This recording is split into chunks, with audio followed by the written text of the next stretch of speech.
Okay, so if you work anywhere near the revenue side of a business, you've surely hit this wall, right? Yes. Your marketing team, they're generating leads, clicks, forms, downloads, whatever, loads of volume. Right. But then sales gets them and they just stall. Sales looks at the list and says, these aren't real prospects. These are tire kickers. Exactly. And that gap, that friction where potential deals just fizzle out, that's what we're calling a deals drought. It's this huge speed bump for growth. And honestly, it usually comes down to structure. It's the classic problem, isn't it? Treating two core parts of the same engine like they're totally separate companies. Yeah. You've got marketing over here paddling like mad, focusing on generating interest, and sales over there paddling just as hard, but totally focused on closing deals this quarter. Using different maps, maybe? Different maps, different definitions of what good even looks like. It's almost guaranteed to cause problems. And that frustration, that disconnect, is really the core argument in our source material today. We're really challenging this old idea that sales and marketing should just operate in their own little worlds, their own silos. Yeah, the thinking needs to evolve. The key insight here is that if you want sustained growth, they have to function as one single unified revenue machine, like they're working from the same playbook. And it's actually fascinating how quickly things can change data-wise once you get that playbook integrated. Oh, really? Yeah, this isn't just about, fewer arguments by the coffee machine. The sources clearly link this alignment to real hard metrics. Like what? Things like better customer retention, much higher conversion rates, being able to react faster when the market shifts. Okay. It shifts the whole focus away from just departmental vanity metrics like, cost per click towards actual business growth, holistic growth. That's the mission then. That's what we're diving into. We need to unpack not just why this alignment is so critical, but also the actual steps to build it, especially how data flows or doesn't flow between them. Okay, let's get into it. Sounds good. So first up, let's just define the roles. They are distinct, but they're completely interdependent, right? Totally. Marketing's key role is building the brand, creating that initial demand, and really importantly, nurturing those early stage leads. Right, getting them warmed up. Exactly. Making sure that when someone does eventually put their hand up, they actually understand the problem and maybe see your company as a potential solution. And sales then provides the crucial, What? the reality check. Kind of. They provide the critical context. They're in the trenches, day in, day out. They hear the real feedback, totally unvarnished. Okay. They know what the biggest objections really are, who the competitors showing up today are, which marketing pieces people actually mention on calls. That insight is pure gold. And that gold needs to get back to marketing like now. Not in 3 months at some quarterly review meeting. Precisely. The source material makes a really strong case here. Marketing's ability to craft outreach that actually works depends entirely on getting that constant, almost real-time feedback loop from sales. Otherwise, they're just guessing. Pretty much. Crafting messages in a vacuum based on old data or assumptions. Okay, so that brings us to this idea of the handoff. It sounds so simple. It sounds simple, but yeah, it's often where everything breaks down. The source talks about this necessary collaboration not as some huge, complex system overhaul, but just defining and executing a simple handoff at various points in the journey. Okay, but if it's simple, why does it fail so often? What's the sticking point? Well, usually it fails because the definitions aren't aligned, or the tools, the tech doesn't talk properly. Definitions like MQL versus SQL? Exactly that. Think about it. Marketing might call someone an MQL a marketing qualified lead just because they downloaded a white paper. Okay, seems reasonable. But sales might define a SQL sales qualified lead as someone who's confirmed they have budget, authority, a clear need, the whole BANT thing, maybe. Right, much further down the line. Much further. So if those definitions aren't agreed upon by both teams and locked down, ideally in the CRM system, Then marketing keeps sending over leads. Sales thinks are junk. Yep. Marketing dumps these MQLs over the fence. Sales ignores them because they're not ready, and poof, the deal dies right there in the middle of the funnel. Wasted effort, wasted spend. So the bedrock of alignment isn't just about playing nice, it's definitional. It absolutely is. You need that shared, agreed upon, immutable definition of exactly when a lead stops being marketing's baby and becomes sales' responsibility. And that shared definition kind of dictates the whole tech setup too. It has to. Okay, this is where it gets really interesting for me. What does nailing that handoff actually get a business beyond just, less finger pointing. Haha. Yeah, less finger pointing is nice, but the gains are much bigger. The source material lists some really tangible benefits, right? Stuff that impacts operations directly. Definitely. Like a big reduction in duplicating efforts. Think about how many times a prospect gets an automated marketing email just hours after a sales rep personally reached out. Oh, yeah. That looks terrible. It looks uncoordinated and unprofessional. Alignment smooths that out. Streamlined processes, shared goals. And faster response to market changes, too, I think it mentioned. Yes, that too. But that operational efficiency piece is huge, and it ties straight back to the tech stack. How so? Well, if we zoom out, misalignment often means sales and marketing are basically fighting against their own technology. Okay. Your marketing automation platform isn't properly synced with your CRM. Reps are stuck manually updating things, copy-pasting notes. It leads to what the source calls data rot. Data rot. Sounds bad. It is dirty, incomplete customer records. It slows everything down, leads to bad decisions, just messy. But when alignment works, the customer sees What? a single company. Exactly. They don't feel like they're talking to two different entities who don't talk to each other. They get a single, coherent conversation. Follow-ups happen at the right time. At the right time, with the right message for where they are in their journey. Maybe it's a case study early on, maybe it's a demo request later.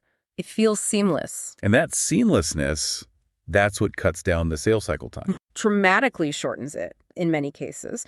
So the ultimate payoff of this teamwork, this structural alignment, is less friction, happier customers because they feel understood. Better retention, maybe. Better retention, absolutely. And ultimately faster revenue growth. It shifts the whole thing from just transactional to being more relational. Okay, that sounds like, the dream state. Yeah. A virtuous circle. But I know the source material throws some cold water on this being easy. What are the big roadblocks? Yeah, it definitely cautions against thinking this is just flipping a switch. The source really zeroes in on incentive structures. That's maybe the single biggest barrier. How people get paid. Exactly.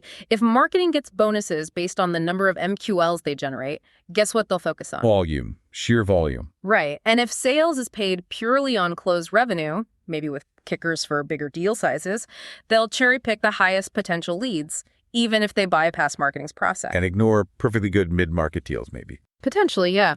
Their incentives are fundamentally different. So real alignment means leadership has to figure out how to merge or at least align those compensation plans. And that's never simple. Politically charged, often. That makes total sense. It's not just about sharing data. It's about sharing, essentially, how success is measured and rewarded. Okay, so let's say you're listening and you suspect this internal friction, maybe misaligned incentives, is causing your deal's drought. You need an action plan. What does the source suggest, like the top 3 practical steps? Okay. Step 1, absolutely essential. Conduct a collaborative audit. Collaborative being the key word. Absolutely. This isn't marketing auditing their stuff and sales auditing theirs. It's getting both teams in a room, pulling up the key documents, the strategies, the tech settings, and auditing it all together, end to end. And what specifically are they looking at in this audit? Key things would be the lead scoring model. Are the points marketing assigns for, say, website visits actually predictive of deals, sales closes? Do sales agree with the scoring? Okay. What else? Pipeline stage definitions. Critically important. Does marketing truly understand what sales means by stage 3, proposal sent? Are the CRM stages clear and used consistently? Got it. And content utilization. Is the fancy content marketing is creating actually getting used by sales? Is it what they need in the field, or is it just sitting on a server somewhere? Right. Just doing that together would probably highlight the friction points pretty fast. Instantly. You see where the assumptions differ, where the process breaks. And finding those friction points leads right into step 2, which is building better communication channels. The source says it's got to be more than just like a monthly update email. Oh, way more. We're talking about fostering really open communication, implementing regular, maybe weekly or bi-weekly smarketing sessions. Marketing. Sales and marketing together. Yep. And these aren't just status updates. They need to be strategic, looking at funnel performance metrics together, sharing real-time intelligence from the field. So sales needs a place to say, hey, we keep losing to competitor X because they just launched this new feature. Exactly. And marketing needs to hear that immediately so they can pivot messaging, maybe create battle cards, adjust campaigns. It's about the velocity of that information flow. And for that flow to work, the data needs to be unified, right? Yeah. The source really hammered that point. Both teams looking at the same dashboard. Crucial. Same numbers, same pipeline status, drawn from the same integrated systems. It avoids those arguments over whose spreadsheet is right.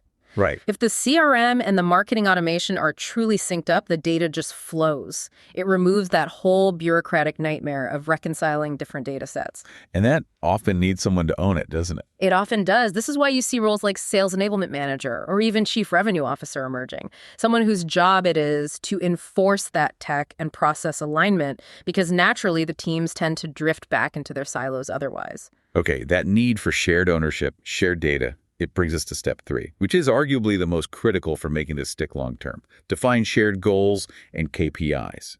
Yes. Key performance indicators. We touched on conversion rates, but this is about getting specific KPIs that both teams are accountable for. To stop the blame game. Exactly. You have to move away from those siloed, sometimes vanity metrics. If marketing only cares about MQL volume, they'll hit that number, even if the quality is poor.